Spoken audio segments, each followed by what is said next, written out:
o'tkazib yubormang. Juda muhim bitta kecha yaqinlashyapti. Agar siz xato kamchiliklaringiz ko'payib, o'zingizni yomon inson deb his qilayotgan bo'lsangiz yoki odamlar sizni yomon insonsan deyotgan bo'lsa, sizni o'zgarishingiz uchun muhim bo'lgan bir kecha yaqinlashyapti.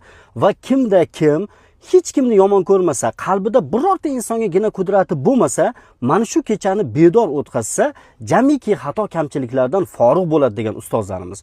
Diqqat qiling, bu kechaning nomi Baroat kechasi deyiladi va bu kecha 2-fevral kechqurunidan 3-fevralga o'tar kechasi hisoblanadi.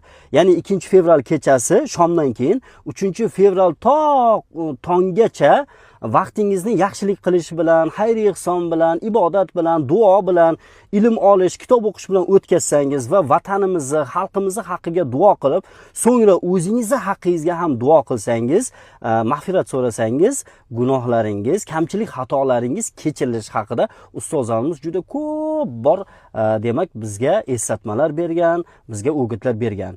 Demak, bu kechani qo'ldan boy bermang. Kechaning nomi Baroat kechasi va bu 2-fevraldan 3-fevralga o'tar kechasi hisoblanadi. Do'stlaringizga ham eslatma o'laroq buni eslatib qo'ying.